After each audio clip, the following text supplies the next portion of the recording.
하나님 말씀은 누가복음 23장 44절로 49절 말씀입니다. 때 제6시쯤 되어 해가 빛을 잃고 온 땅에 어둠이 임하여 제9시까지 계속하며 성소의 휘장이 한가운데가 찢어지더라. 예수께서 큰 소리로 불러 이르시되 아버지 내 영혼을 아버지 손에 부탁하나이다 하고 이 말씀을 하신 후 숨지시니라. 백부장이 그 된 일을 보고 하나님께 영광을 돌려 이르되 이 사람은 정녕 의인이었도다 하고 이를 구경하러 모인 무리도 그 된 일을 보고 다 가슴을 치며 돌아가고 예수를 아는 자들과 갈릴리로부터 따라온 여자들도 다 멀리 서서 이 일을 보니라. 오늘은 부활주일입니다. 특별히 부활주일날 저희는 예수님의 가상칠언 중 마지막 그 말씀 아버지 내 영혼을 아버지 손에 부탁하나이다 라는 말씀을 붙잡고 주님의 삶이 우리의 삶으로 주님의 삶의 마무리를 보면서 우리의 삶의 마무리도 그렇게 되기까지 우리의 삶을 부활하신 주님이 그렇게 인도하여 주시기를 소원하는 마음으로 귀한 말씀을 우리 함께 묵상하도록 하겠습니다. 에베소서 2장 1절로 3절의 말씀에는 그는 허물과 죄로 죽었던 너희를 살리셨도다. 그때의 너희는 그 가운데서 행하며 이 세상 풍조를 따르고 공중의 권세 잡은 자를 따랐으니 곧 지금 불순종의 아들들 가운데서 역사하는 영이라. 전에는 우리도 다 그 가운데서 우리 육체의 욕심을 따라 지내며 육체와 마음에 원하는 것을 하여 다른 이들과 같이 본질상 진노의 자녀이었더니 라며 하나님을 떠난 인간의 실존을 이렇게 기록하고 있습니다. 죽음은 생명의 근원으로부터 단절된 상태에서 맞이하게 된 죄의 결과입니다. 죄의 열매입니다. 본래 인간은 하나님과 연합한 자의 모습으로 살 수 있도록 창조된 영생할 수 있던 존재였습니다. 그러나 인간은 하나님을 반역하여 불순종함으로 생명의 근원 되신 하나님으로부터 떨어지게 되었고 에덴 동산에서 쫓겨나게 되었습니다. 에덴 동산은 인간이 영생하며 하나님과 함께 즐거워하며 살 수 있던 축복의 장소였습니다. 그곳에는 영생하게 하는 생명나무가 있었으나 그 생명 열매를 더 이상 먹을 수 없게 되므로 육신은 더 이상 영생할 수 없게 되었습니다. 육신은 죄로 말미암아 하나님과 연합할 수 없는 죽는 존재가 된 것입니다. 그런데 사실 육신이 죽기 전에 인간의 실존은 이미 하나님께 죄를 짓게 되었던 그 순간에 생명의 근원 되신 하나님으로부터 분리되었기에 이미 죽은 자가 되었었습니다. 그 실존을 육신이 죽는 순간 깨닫게 되는 것이지 인간이 죽음을 맞이하기 전까지는 현재는 살아있다고 착각을 해서는 안 됩니다. 마치 꺾고지 하려고 꽃을 꺾었어요. 그러면 꽃이 살아있는 것처럼 보이지만 그것은 이미 뿌리로부터 생명의 근원으로부터 떨어져 있는 것이기 때문에 죽은 것이라고 말하는 것입니다. 그래서 그 꽃을 통해서 더 이상 열매를 맺는 일들은 일어나지 않는 것입니다.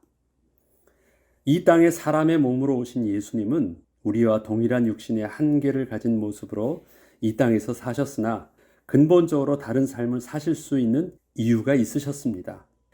허물과 죄로 죽은 자가 아닌 하나님과 연합한 생명 있는 자로 사신 것입니다.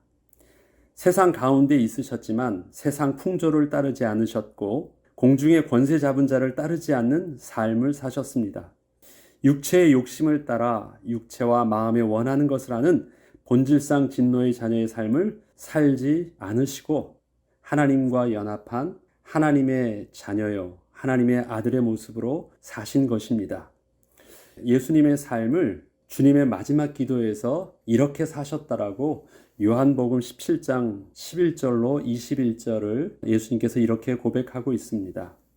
나는 세상에 더 있지 아니하오나 그들은 세상에 있사옵고 나는 아버지께로 가옵나니 거룩하신 아버지여 내게 주신 아버지의 이름으로 그들을 보전하사 우리와 같이 그들도 하나가 되게 하옵소서.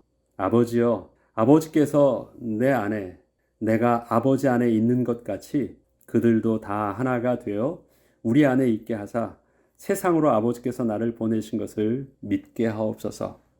처음에 우리는 성삼위 하나님과 함께 에덴 동산에 있을 때 아버지께서 우리 안에, 우리가 아버지 안에 거하는 자로 살았습니다.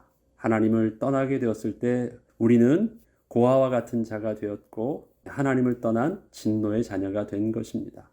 예수님이 이 땅에 사시면서 하나님의 아들의 모습으로 사셨는데 오늘 읽었던 요한복음의 본문은 바로 예수님께서 그렇게 사셨다라고 말씀하시는 것입니다. 아버지께서 내 안에, 내가 아버지 안에 거하셨던 것처럼 이제 예수님이 죽으시면서 무엇을 할 수 있는 것이에요? 인간이 하나님께 지었던 그 죄를 예수님께서 대속해 주심으로 인간의 죽음이 이제 참 생명을 얻게 되잖아요. 그러면 그때는 아버지께서 내 안에, 내가 아버지 안에 거하게 되었던 것처럼 저들도 우리 안에 거하게 하사 그것이 회복되어지는 거예요.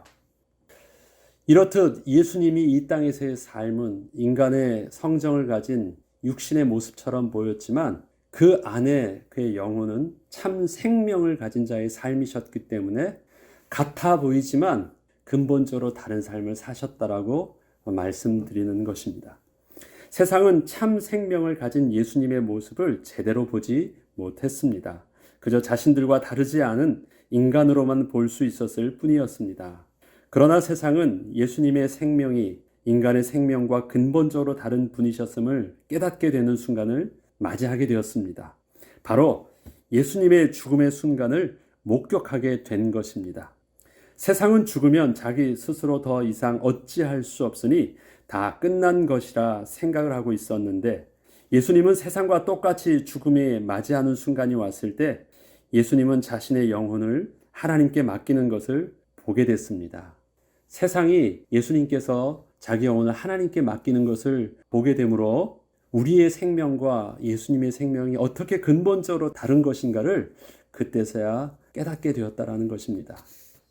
그리고 예수의 죽음 직후에 일어나는 천지가 개벽되는 사건은 천지를 주관하시는 하나님께서 예수님의 하나님을 향한 요청에 직접적으로 또 즉시 화답하시는 하나님을 세상이 볼 수 있게 하심으로 예수님께서 하나님과 연합한 분이셨음을 증거하여 주셨습니다. 마태복음 27장 50절로 54절을 읽어보면 예수께서 다시 크게 소리 지르시고 영혼이 떠나시니라. 이에 성소 휘장이 위로부터 아래까지 찢어져 둘이 되고 땅이 진동하며 바위가 터지고 무덤들이 열리며 자던 성도의 몸이 많이 일어나되 예수의 부활 후에 그들이 무덤에서 나와서 거룩한 성에 들어가 많은 사람에게 보이니라. 백부장과 및 함께 예수를 지키던 자들이 지진과 그 일어난 일들을 보고 심히 두려워하여 이르되 이는 진실로 하나님의 아들이었도다 하더라. 이 상황을 처음부터 끝까지 바라보고 있었던 백부장은 이러한 예수님의 모습을 보면서 그분은 진실로 의인이었다라고 누가복음 23장 47절은 누가는 그렇게 기록하고 있고 또 마태복음 27장 54절에 마태는 진실로 하나님의 아들이었다고 고백을 합니다. 이는 그 백부장이 수많은 십자가형을 집행하면서 인간이 죽음 앞에 섰을 때 자신의 생명을 더 이상 어찌할 수 없어 방황하고 두려워하고 있던 것을 목격하였기에 그동안 인간이 맞이하던 죽음의 순간과는 너무도 다른 모습을 또 보았기 때문이었습니다. 오늘의 본문은 예수님의 죽음의 현장을 이렇게 증언하고 있습니다. 해가 중천에 떠 있어야 할 시간인 12시부터 3시까지 해가 빛을 잃고 온 땅에 어둠이 계속되었다고 당시 상황을 설명합니다. 3시간이라는 짧지 않은 시간 동안 갑자기 어둠이 임한 상황은 예수님의 십자가형을 바라보고 있던 수많은 사람들에게 두려움을 느끼기에 충분한 시간이었습니다. 그러나 이러한 상황은 직접 매달려 있는 예수님에게는 더더욱 고통과 두려움의 순간이었습니다. 예수님은 이때의 고통과 두려움을 직접 가상칠언을 통해서 표현하시기도 하셨습니다. 그런데 이러한 고통과 두려움의 시간이 지나고 마지막 죽음의 순간이 왔을 때 예수님은 모든 것을 하나님의 손에 의탁하셨습니다. 오늘 본문의 46절을 보면 예수께서 큰 소리로 불러 이르시되 아버지 내 영혼을 아버지 손에 부탁하나이다 하고 이 말씀을 하신 후 숨지시니라. 자신의 영혼을 의탁하는 예수님의 모습은 자신의 전 존재를 하나님께 맡긴다는 고백을 하시는 것입니다. 그러나 가장 절박한 순간에 자신을 하나님께 맡길 수 있다는 것은 당연한 모습으로 설명하기에는 쉽지 않습니다. 온전히 자신을 맡길 수 있다는 것은 그 전에 이미 하나님과 자신과의 지속되었던 친밀함과 신뢰함 속에서만 가능한 일이었기 때문입니다. 맡긴다는 것은 양쪽의 조건이 다 맞아야 합니다. 우선 맡기는 당사자가 상대방에 대한 신뢰가 있어야 온전히 맡길 수 있습니다. 그러나 부탁을 받은 자도 자기에게 맡기는 자를 평소에 잘 알고 있어야 합니다. 아무것도 모르는 자이거나 평소에 교제가 없던 사람이 갑자기 와서 부탁을 한다면 그것은 이루어질 수 없는 문제입니다. 예수님은 일생을 생명의 근원 되신 하나님과 연합한 자의 모습으로 하나님을 신뢰하고 사랑하며 늘 친밀한 교제가 이루어지고 있었기 때문에 자신을 하나님께 온전히 맡길 수 있었던 것입니다. 사람들의 죽음의 순간은 저들이 살던 삶의 순간과 밀접하게 연결되어 있습니다. 아무도 믿을 수 없어 스스로를 신뢰하고 끝까지 자신을 지키다가 인생의 마지막 순간을 맞이하게 된 자들에게는 죽음을 거부하는 자신의 모습을 보게 됩니다. 더 이상 내 스스로 어떻게 할 수 없다는 두려움 때문에 죽기 싫어 몸부림을 치기 때문입니다. 그러나 예수님의 아버지 나의 영혼을 아버지 손에 부탁하나이다의 고백은 평상시에 하나님과 연합한 모습으로 친밀하게 살지 않았으면 절대 할 수 없는 고백이셨습니다. 그리스도인의 죽음이 복된 이유는 죽어서 천국에 가는 것뿐 아니라 인생의 모든 날들을 주님과 동행하며 함께하였던 삶의 축복 때문에 백부장이 하나님께 영광을 돌리며 고백했던 그 의인의 죽음을 우리도 맞이할 수 있기 때문입니다. 마가복음 15장 38절에는 이에 성소 휘장이 위로부터 아래까지 찢어져 둘이 되니라. 모든 복음서에서 성소 휘장이 찢어지는 사건을 동일하게 기록하고 있습니다. 이것은 너무도 큰 사건이었고 확실한 하나님의 표징이었기 때문입니다. 성소의 휘장은 성소와 지성소를 구분하는 아주 중요한 가림막이었습니다. 잘못해서 이 경계선을 넘으면 바로 죽음이었습니다. 생명이 걸려있는 문제라면 그것보다 중요한 것은 없는 것입니다. 성소의 휘장은 거룩하신 하나님을 도저히 만날 수 없는 죄인된 인간의 실존을 정확하게 대변해주고 있습니다. 지성소에 있는 언약궤 안에는 율법이 들어있습니다. 율법은 하나님의 의를 인간의 노력으로는 도저히 이룰 수 없음을 분명하게 알게 해줍니다.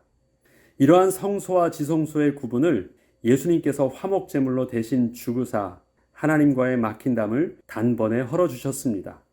특별히 마가는 성소의 휘장이 위로부터 아래로 찢어졌음을 증거하면서 인간이 임으로 찢은 것이 아닌 위에 계신 하나님께서 친히 찢으신 것임을 분명히 하고 있습니다. 누가복음 23장 47절에는 백부장이 그 된 일을 보고 하나님께 영광을 돌려 이르되 이 사람은 정녕 의인이었도다 하고, 또한 마가복음 15장 39절에는 예수를 향하여 섰던 백부장이 그렇게 숨지심을 보고 이르되 이 사람은 진실로 하나님의 아들이었도다 하더라. 백부장의 고백은 느낌으로 한 것이 아니라 그가 명확하게 목격하였던 그 사실의 근거에서 그렇게 고백할 수밖에 없었다라는 것입니다. 의인이었다라는 것은 그가 죄가 없으셨다라는 것, 또 하나님의 아들이셨다라는 것을 통해서도 그분은 분명히 우리와는 근본적인 다른 분이심을 분명히 백부장은 목격했다라는 사실들을 사도들은 증언하고 있는 것입니다. 백부장은 로마 군인들의 인솔자입니다. 그는 예수의 사형 집행을 직접 주도한 책임자였습니다. 그는 예수님의 모든 말씀을 다 듣고 그의 반응을 다 보고 있었던 사람이었습니다. 그는 그동안 많은 사형을 집행했지만 다른 죄수들과는 다르게 예수님에게는 뭔가 다른 것을 보았음을 고백하고 있습니다. 예수님은 죄인이 아니었다는 것입니다. 다른 복음서에서는 예수께서 죽으실 때 주위의 환경이 변화되는 것을 묘사하고 있지만 마가는 예수님의 모습에 집중하고 있음을 볼 수 있습니다. 백부장도 그러한 예수님의 모습을 보면서 예수님께서 하나님의 아들이심을 깨닫게 되었다는 것입니다. 예수님의 마지막 모습은 우리들이 살아가면서 본받아야 할 모습입니다. 그 모습을 그대로 따른 인물이 최초의 순교자였던 스데반이었습니다. 그가 돌로 치는 유대인들 앞에서 마지막 남긴 말은 예수님의 가상칠언 중 첫 번째와 마지막 것과 같은 내용이었습니다. 사도행전 7장 60절에는 이 죄를 저들에게 돌리지 마옵소서. 예수님께서 고백했던 말씀과 똑같죠. 저들은 저들이 하는 죄를 알지 못하나이다 고백했던 그 말씀을 기억하게 합니다. 또한 사도행전 7장 59절에는 주 예수여 내 영혼을 받으시옵소서라고 합니다. 이때 순교 현장을 사도행전은 이렇게 계속해서 기록했습니다. 예수님께서 하늘 보좌에서 일어서셔서 보고 계셨다고 말씀을 증언하고 있습니다. 이렇듯 스데반의 순교는 예수님의 모습을 온전히 담고 있습니다. 가상칠언의 말씀은 우리에게 베푸시는 구원의 메시지이면서 동시에 우리들이 따를 신앙의 이정표입니다. 지금 이 순간 주님이 날 부르셔도 아멘, 감사합니다. 내 영혼을 아버지께 의탁하나이다 하면서 갈 수 있어야 하겠습니다. 그리고 인생의 마지막 순간에서만이 아니라 평소의 삶을 아버지께 전적으로 맡기고 의탁하는 삶을 살아야 하겠습니다. 평상시의 삶이 되어지지 않으면 주님께서 우리를 부르시는 그 순간이 오면 그때에도 우리는 그렇게 할 수 없습니다. 그것은 비록 이 땅에서 우리의 육신은 주님이 다시 오시기 전까지는 결국 주님을 맞이하는 삶을 살겠지만 우리의 영혼은 하나님과 연합한 생명 가진 자의 모습으로 예수 그리스도의 삶의 모본을 본받아야 하겠습니다. 이 앞서 예수님의 삶의 모습이 우리랑 근본적으로 다른 모습이라는 것을 제가 예수님의 생명은 하나님과 연합된 참 생명이기 때문에 그렇다고 말씀드렸습니다. 허물과 죄로 죽은 자들과 근본적으로 다른 것. 죽음은 바로 하나님과 연합된 것. 그것이 바로 생명이고 하나님과 분리된 것이 바로 죽음이었기 때문에 그렇습니다. 저와 여러분은 인생에 죄로 오염된 육신의 한계를 가지고 있습니다. 우리가 지금 병이 들고 아파하는 것은 우리의 육신이 죄로 부패된 육신임을 증명하고 있는 것입니다. 그러나 이 땅에 사는 동안 우리의 육신은 그런 한계가 있지만 우리가 예수 그리스도를 주로 고백함으로 생명의 근원 되신 성령 하나님이 우리와 함께 거하게 될 때 우리의 삶은, 우리의 생명은 이미 허물과 죄로 죽은 자의 모습이 아니라 하나님과 연합한 참 생명 가진 생명이 되었습니다. 그것은 우리들의 삶이 예수의 영 되시는 성령 하나님의 도우심을 따라 이 땅에서 살 때 예수님께서 사셨던 삶의 모본을 우리들도 그대로 따를 수 있고 살 수 있는 자가 되었다라는 것을 말하는 것입니다. 나는 할 수 없습니다. 죄로 부패된 우리의 모습으로는 할 수 없습니다. 그러나 생명의 근원 되신 하나님께서 우리와 성령으로 함께 하시면 우리가 그렇게 살 수 있도록 성령 하나님께서 도와주시고 인도하여 주시고 보호하여 주신다고 약속하신 것입니다. 그러하기에 내가 보면은 나는 할 수 없다고 말할 수 있지만 스데반의 순교처럼 우리의 삶 속에서도 하나님이 도와주시면 아버지 나의 영혼을 하나님께 의탁합니다. 맡길 수 있고 이 땅에서도 하나님의 자녀된 온전한 생명 있는 자의 모습을 세상 풍속을 쫓지 않는 본질상 진노의 자녀된 자의 모습으로부터 벗어난 삶을 우리는 분명히 살 수 있음을 주님께서는 분명히 증거하여 주십니다. 그리스도인은 예수 그리스도의 부활을 붙잡고 오늘도 부활하신 주님과 함께 사는 자입니다. 주님께서 이 땅에 보여주셨던 하나님의 영광을 위한 그 삶을 오늘도 우리에게 살게 하여 주실 것입니다. 그 약속의 말씀을 붙잡고 우리의 삶이 주와 동행하는 삶으로 또 은혜의 삶을 사는 저와 여러분 되길 주의 이름으로 축원합니다. 기도하겠습니다. 거룩하신 하나님, 예수님의 삶은 세상에 볼 때는 실패한 삶처럼 보였지만 예수님의 삶이 승리하고 성공한 삶이라 증거할 수 있었던 것은 예수님의 마지막 삶의 일성이 아버지여 내 영혼을 아버지 손에 의탁할 수 있었던 것입니다. 하나님 아버지, 하나님과 연합한 자가 아니면 맡길 수 없는 예수님의 신앙의 고백이 우리의 삶 속에서도 그렇게 마무리되어지길 소원합니다. 그렇게 마무리되어지기 위해서는 하나님께서 우리에게 허락하신 삶이 주님께 맡겨진 자의 삶이 아니면 그렇게 할 수 없는데, 이제는 부활하신 주님 우리와 성령으로 함께 하셔서 주의 인도하심과 주의 동행하심과 붙들어 주심을 통해서 우리 영혼을 온전히 주님께 맡긴 자의 삶을 오늘도 살게 하시고 내일도 살게 하시고 주님이 부르시는 그날까지 멈춰지지 않게 도와주옵소서. 부활하신 주님은 오늘도 예배하고 계신 주 이름을 찬양합니다. 감사드리며 우리 주 예수 그리스도 이름으로 기도합니다. 아멘.